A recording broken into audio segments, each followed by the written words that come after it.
Next, we'll have Eduard Plana from the Forest Sciences and Technology Center of Catalonia.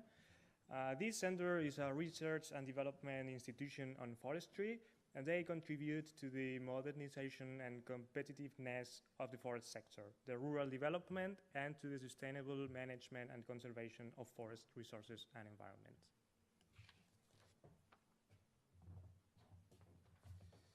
Thank you very much. Let's try to be on time. So directly to the presentation. Thanks, Pau Costa, for the invitation. And I'm being here sharing our topics.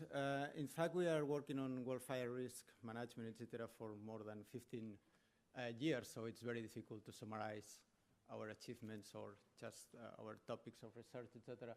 So I decided to make a kind of really short presentation on main topics we are dealing with and some elements maybe that just for discussion.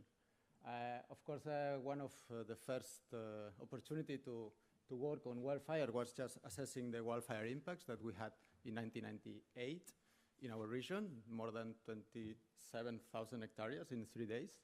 So it was not so big, mega fire like now, but was quite big.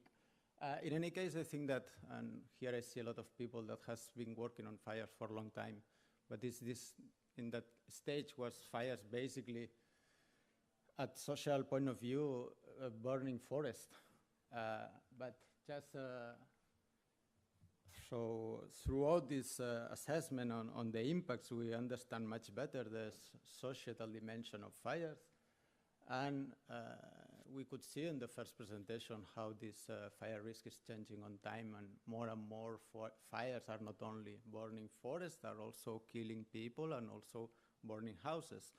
So it's impressive how fast are changing things, because the challenges in fire risk management are totally different when we are dealing with forest fires or when we are dealing with, let's say, wild and urban interface, etc. But in any case, this process of building up risk takes time. Of course, fire service now has to manage a very vulnerable landscape, even exposed landscape, and people inside. But also to reverse this process also takes time. So we are trying maybe to apply solutions that cannot be really on time in terms of how to reduce this vulnerability and exposure. Another topic is about cost-effectiveness assessment in risk mitigation strategies. In fact, we follow a really interesting research done by Finney from Missoula. We had the expectation of providing to the policymakers powerful information about that if investing in prevention is much more clever, much more intelligent than just only investing in response. But in any case, we arrive also some conclusions that even giving them numbers, not always it's enough to move from the attention from response to prevention. So this process of transference and putting more money in reducing vulnerability and exposure, that is the best response we can do. It's more complex question, not only an issue of numbers. In any case, you can find some reference in the presentation. Another topic is about the, well, quite amazing topic is the effective integration of wildfire risk into the forest policy frame. Well, I think that Maria also talked about some difficulties of the legal frame.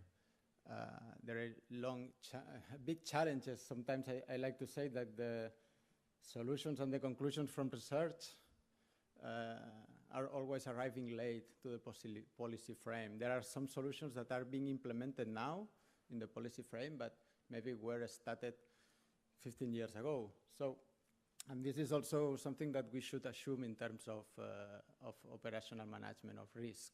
So it takes time for the policy frame to update and integrate the solutions.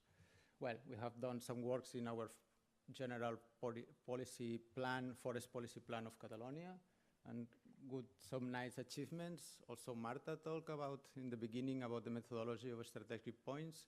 we do a short, hard work, I like to say, to integrate effectively this methodology into the forest policy plan with some success.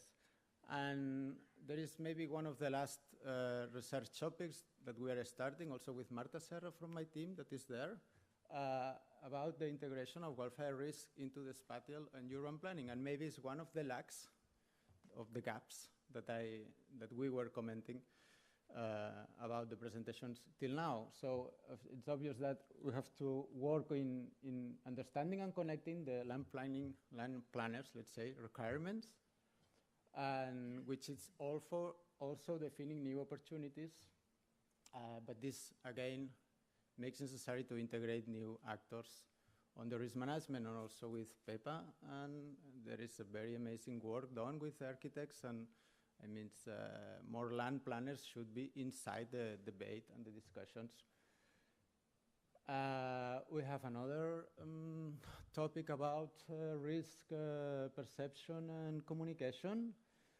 Well, we have also some amazing discussions with Ferran and also David about the focused attention, of course, in the exposed population, but there are a lot of other actors that should be also, let's say, convinced about the risk awareness. I mean, also this lack of knowledge about the risk and understanding the fire risk, it's also making possible that, let's say, it's causing exposure. So if we don't reach the land planners, for instance, it's quite difficult to make a better land planning thinking in wildfire risks. So it's not only the exposed population, it's also the intermediate actors. So we have worked in some European projects in fire communication. We have done some small research on how is the fires into the media and how the message is arriving to the society. And finally, we have some initiative in what we call this idea of extending fire communities, so involving more and more actors in this kind of holistic vision of the fire risk and promoting this lessons learned change among risks, especially because we have done some interesting project. This last one is finalizing this year. Also, Pau Costa is involved in the project, Net Risk Work project, where we put together experts on wildfires, in avalanche, in floods, and in storms. So we are learning about risk managers and how they are dealing with the challenges, and we find really a lot of lessons learned from other risks. And maybe we have a lot of success in, for instance, land planning towards flood risk that we can catch and integrate into the wildfire risk, for instance. There is also the log of the Master of Architecture, which is being really an amazing collaboration from the last 4 years or 5 years or more, 6 years. I don't know, time is running very fast, but it's incredible. So I mean, we as an experts of fires have the ideas, but we are really not always very good in communicating or just putting that in a map in a better way for convinced planners. And this is the kind of collaboration we are starting, or we have with the University of Barcelona in this Master of Architecture. And also I put an example in a figure of, this is a prototype that we have developed. It's very recent, but we are starting a discussion between mixing in the same protocol, risk assessment protocol, the avalanche risk with the fire risk, with this being more and more important in the Pyrenees in our case, but also in Central Alpine area of Europe, for instance. So challenges, try as fast as possible. Well, some challenges we have as a team, or I think also are around the challenges of wildfire risk or wildfire research, etc., is the capacity to integrate other disciplines and expertises. Well, it's among risk cycles, so maybe here normally fire service plays the role in the response phase, forest service plays the role in the prevention phase, maybe civil protection, that I'm not really sure if there is any representative here, plays the role in the preparedness, even in the response. But in any case, this should be much more connected, not always are talking all the same language.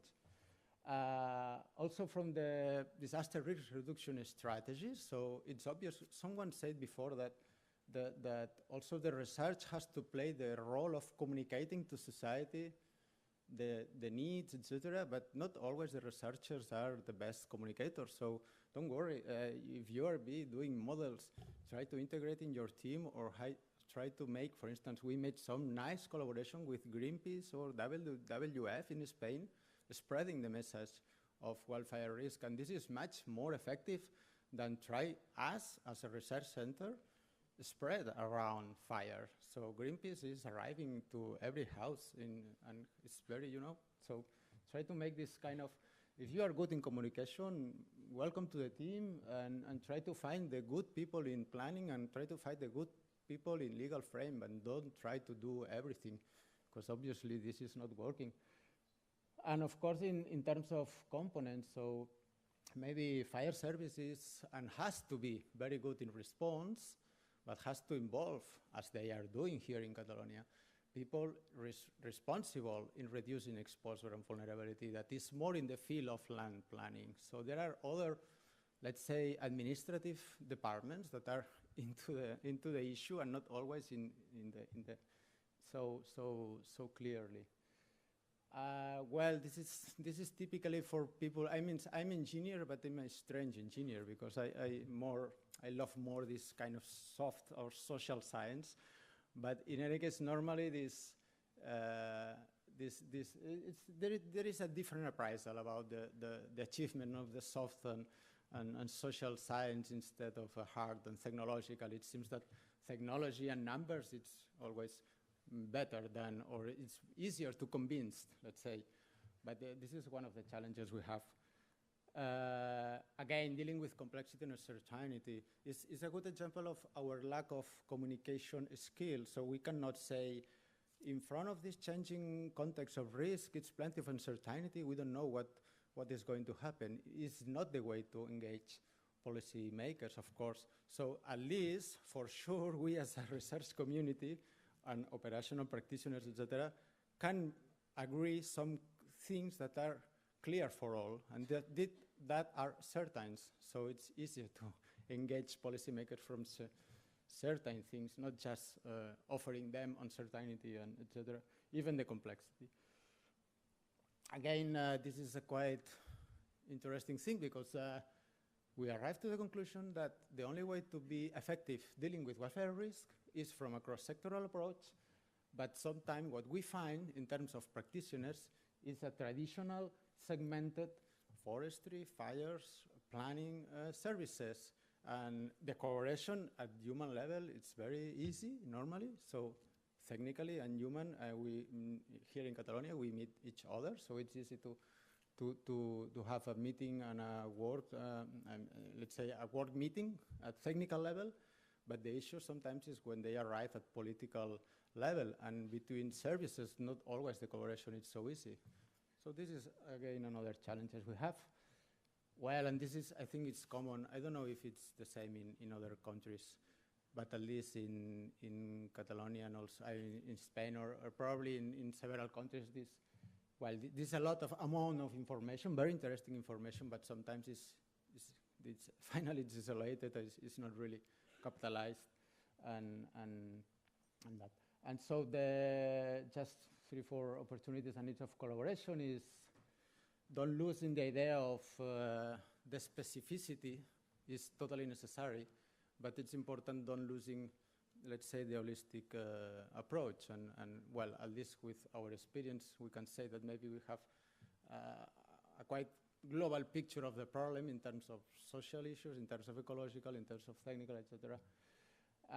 And more because forest fires are not only an issue of forests, of course, and someone say one day social fires, so it's more and more fires are interacting with society, so this makes much more complex the issue. I think that there is a lot of possibilities of improvement, just sharing experience, just not sharing knowledge. Sometimes we prefer to restart our own solution, and it's much better to invest some time in just looking and putting people together, because it's not an issue of having platforms online of information. It's with like Net Risk Work, we try to build up a community of experts in risk, and having these people together into the field visits, etc., makes things happen very, very well. And for me, but this is to introduce the last session in the afternoon. I think that there is a lack of a common strategy on what to do. So I think that this idea of the research as a social tool for arriving to solutions that are clearly defined by the operational practitioners, the fire service, of course, but also the land planners.